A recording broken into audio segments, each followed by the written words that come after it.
Salut Roméade, je suis trop contente de te rencontrer aujourd'hui. J'espère que tu es confortablement installé et prêt à nous en dire un peu plus sur ton histoire, ton parcours et à nous permettre de mieux te connaître. Roméade, dis-nous où sommes-nous aujourd'hui et pourquoi avoir choisi ce lieu?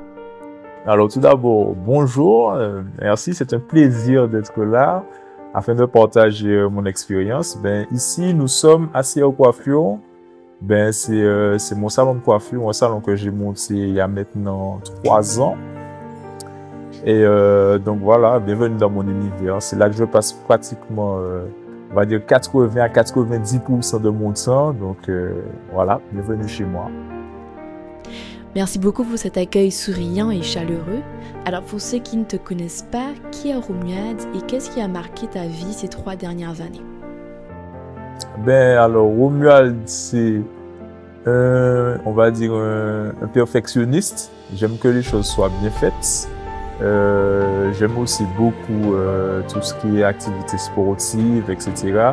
J'aime beaucoup un peu tout ce qui est en rapport avec la mode, la mise en valeur, la beauté, la coiffure.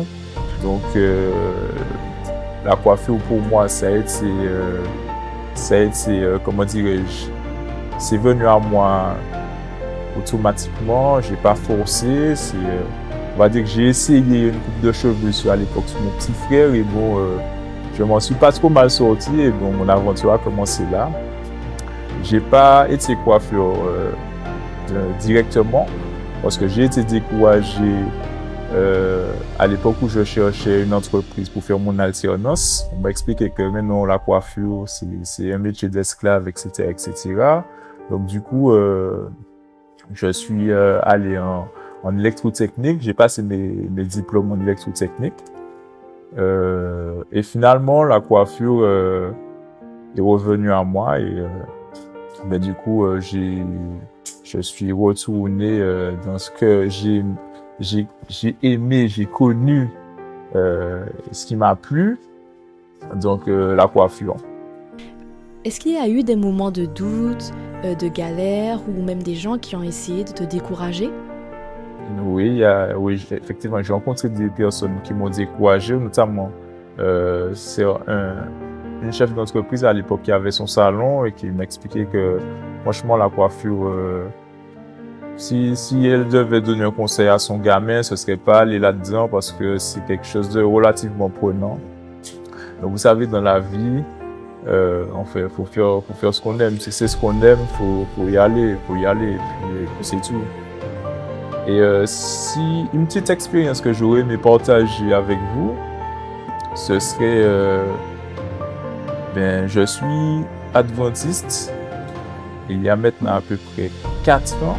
Oui, il y a 4 ans que je me suis bientôt, il y a 4 ans que je me suis baptisé. Et ma vie spirituelle, c'est un peu paradoxal avec la coiffure, parce que la coiffure en général, on est ouvert en tout cas on travaille le samedi.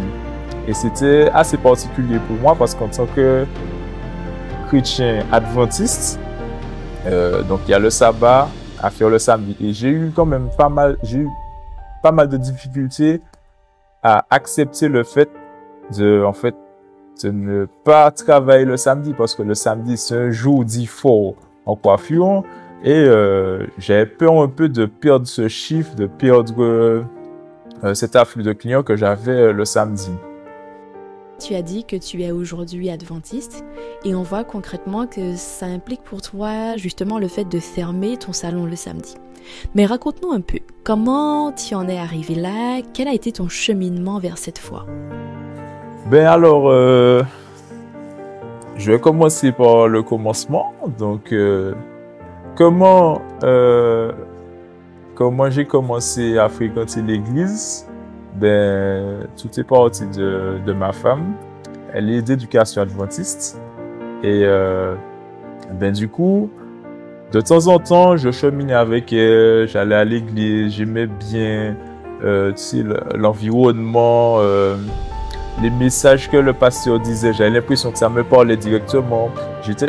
Je suis d'éducation catholique. Et du coup, Mais j'allais pas, je pratiquais pas. Et puis le fait justement d'être avec quelqu'un qui pratique, donc ça m'a aidé à aller à l'église et puis à connaître certaines choses. Et à l'époque où je l'ai rencontré, ben, j'avais pas mal de difficultés. Disons que j'avais ouvert un salon avec mon frère à l'époque et ça s'était plus ou moins mal passé. Donc, finalement, ça n'a pas donné suite. Et il y a une rupture. Donc, avec mon frère, on s'entendait plus. C'était la guerre. Et finalement, j'ai eu pas mal de difficultés financières. Ça tombait au mauvais moment. J'étais un petit peu déçu de tout. Et tout ça, ça m'a permis justement en général, quand ça va pas, on essaie de se raccrocher à quelque chose. Et finalement, on pensait à Dieu. Parce que je savais que Dieu existait. Comme je dis, j'étais d'éducation catholique, mais je pratiquais pas. Et du coup, ça m'a permis d'aller à l'église, de commencer à cheminer. Et vu que j'étais plus dans mon salon que j'avais fait avec mon frère, donc du coup, j'ai commencé à couper les cheveux chez moi. Et j'ai eu quand même pas mal de clientèle, puisque bon, on me connaît assez bien dans le milieu. Et finalement, j'ai eu des soucis avec mes voisins. Parce que les voisins, ils aimaient pas trop le passage et tout. Donc ça gênait, ça dérangeait. Et j'étais arrivé à un stade où, en fait, je pouvais plus coiffer chez moi parce que j'avais reçu des mises en demeure d'arrêter d'exercer l'activité, parce que j'habitais en appartement. Donc du coup, j'étais un petit peu pris à la gorge. Et, mais incroyable, j'ai poursuivi mon cheminement. Mais je priais et je demandais au Seigneur de m'aider à trouver une solution pour sortir un peu dans cette... j'étais dans une voie sans issue, j'étais bloqué, je ne voyais pas trop d'issue. Et il y a une phrase qui me parlait, le pasteur disait, c'est dans la Bible, hein, celui qui croit se fera baptiser et sera sauvé. Et vous savez, quand j'ai lu ça, ça m'a parlé. Je me dis, mais attends, ça c'est pour moi. Et le pasteur disait qu'en fait, on aura toujours des excuses pour se dire, c'est pas le bon moment, pour se dire, mais non, on a le temps, on va faire ça après. Et vous savez quoi? Ben, je me suis baptisé. Il y avait un baptême peut-être la semaine d'après. Je me suis baptisé. Et ce jour-là, sur le coup même, j'étais un petit peu déçu de l'action du baptême, parce que je m'attendais à un émerveillement, à, je sais pas, une ouverture d'esprit. Ça n'a pas été le cas. Mais dans ma vie, les choses se sont débloquées, mais d'une façon, vous savez quoi? Juste, je demandais à Dieu dans mes prières de m'aider à me rapprocher de lui. Et vous savez quoi? J'ai été baptisé à l'église de Maranatha, à Acajou, et j'ai trouvé un local à 50 mètres de l'église. Et c'est là que l'aventure aussi en coiffure a commencé. Donc ça m'a permis j'ai ouvert mon salon, et j'ai toujours eu des gens sur mon chemin qui, en fait, ça venait naturellement. J'ai pas eu besoin de forcer. Je tombais sur les bonnes personnes. Mon collaborateur que j'ai depuis le début, il est toujours avec moi. Donc, en fait, ça s'enchaînait. Donc, j'avais un apprenti. On était à 3 dans le salon. Ça tournait, les clients venaient. Et jusqu'au moment où on n'a plus... Et pourtant, on travaillait pas le samedi. Mais on pouvait plus prendre de clients. On était saturé. Donc, du coup, on a dû déménager, on s'est agrandi, maintenant on fait les femmes, maintenant... Donc voilà, donc tout ça pour dire que faut faire confiance à Dieu. Parce que j'avais un gros doute sur le fait de ne pas travailler le samedi, mais en étant baptisé, je ne pouvais pas travailler le samedi. Donc le salon, forcément, il est fermé le samedi. Et vous savez quoi, je faisais pas moins de chiffres. Je travaille du lundi au vendredi. Le vendredi, on termine plus tôt, on termine à 17h30. Et c'est pas pour autant que, en fait, les factures se paient, j'arrive à payer tout le monde et que, en fait, je sens que je suis épanoui personnellement. Et en fait, le salon, pour moi, c'est une bénédiction. Et je tombe qu'avec des gens qui ont un petit peu la même vision que moi, mes employés, les gens que je côtoie au quotidien, mais tout ça, c'est une bénédiction, c'est une bénédiction. Et je vais faire une petite parenthèse. Alors, c'est assez drôle, puisque bon, je suis adventiste. Ça se voit pas du premier ouais, parce que chaque fois que je dis à quelqu'un que je suis adventiste, ils me font ou adventiste. Mais c'est une espèce de jeu pour moi parce que justement le contraste avec ma personnalité, mes tatouages et tout, peut-être ma coupe de cheveux maintenant, ça va pas trop. Je reflète pas l'adventiste type. Et des fois j'ai des clients adventistes qui viennent, qui voient qui constatent que le salon il est fermé le samedi et on me dit par curiosité pourquoi c'est fermé, et puis je dis ouais parce que je suis adventiste. Et on me croit jamais.